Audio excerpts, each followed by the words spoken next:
আসসালামু আলাইকুম ভিউয়ার্স। চিংড়ি মাছ কিন্তু আমরা কম বেশি সবাই ভীষণ পছন্দ করি। আর এই চিংড়ি মাছের রেসিপিটা যদি পাটায় বেটে তৈরি করা হয় তাহলে কিন্তু এর স্বাদ আরও দ্বিগুণ পরিমাণ হয়ে যায়।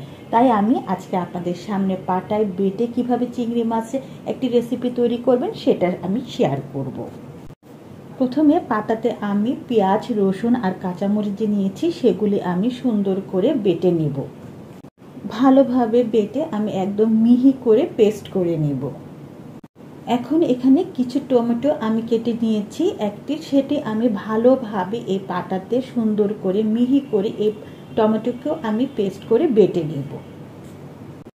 চুলায় একটি ফ্রাই প্যান দিয়েছি, সেখানে আমি 2 টেবিল চামচ পরিমাণ রান্নার রেগুলার তেল দিয়ে দিলাম। তেল দিয়ে আমি যে রসুন, পেঁয়াজ আর কাঁচামরিচটা বেটে রেখেছিলাম সেটা দিয়ে দিলাম। দিয়ে ভালোভাবে এই সবগুলি উপকরণে আমি হালকা করে 1 মিনিটের মতন ভেজে নিব। এখন যে টমেটোটা বেটে রেখেছিলাম সেটাও আমি এখানে দিয়ে দিব। দিয়ে এই টমেটো বাটাকেও আমি ভেজে নিব।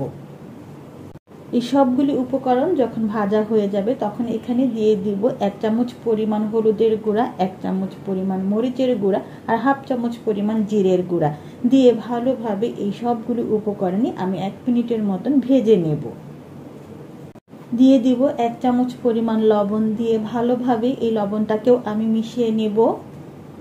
দিয়ে দিব 1/4 কাপ পরিমাণ পানি। দিয়ে এই সবগুলি উপকরণে আমি একটু কষিয়ে নেব। সবগুলি উপকরণই যখন ভালোভাবে ভুনা হয়ে যাবে তখন আমি আগে থেকে ধুয়ে বেছে রাখা চিংড়ি মাছগুলি এখানে দিয়ে দিব। দিয়ে ভালোভাবে এই চিংড়ি মাছগুলি এই মশলার সাথে মিশিয়ে নেব। দিয়ে দিব 1 টেবিল চামচ পরিমাণ পেঁয়াজ কলি।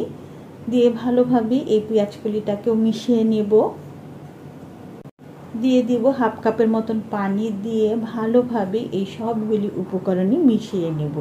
মিশিয়ে ঢেকে রেখে দেবো প্রায় 5 মিনিটের মতন।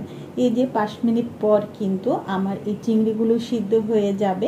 এখন দিয়ে দিব 1 টেবিল চামচ পরিমাণ ধনিয়া পাতা কুচি আর 4-5টা কাঁচামরিচের ফালি। দিয়ে ভালোভাবে এই সবগুলি উপকরণে আমি মিশিয়ে নিব। এই যে আমার চিংড়ি মাছের ভুনাটা কিন্তু একদমই রেডি হয়ে গেছে। আর পাটায় বেটে যেহেতু আমি মশলাগুলো করেছি এর স্বাদ কিন্তু দ্বিগুণ পরিমাণ বেড়ে গেছে। আপনারা একবার হলেও পাটায় বেটে এই চিংড়ি মাছের ভুনাটা তৈরি করে খাবেন। আশা করছি আজকের এই রেসিপিটা আপনাদের অনেক ভালো লাগবে। যদি ভালো লাগে তাহলে অবশ্যই আপনারা আপনাদের ফ্যামিলি মেম্বারের সাথে শেয়ার করবেন। সবাই সুস্থ থাকবেন, সবাই ভালো থাকবেন। আল্লাহ হাফেজ।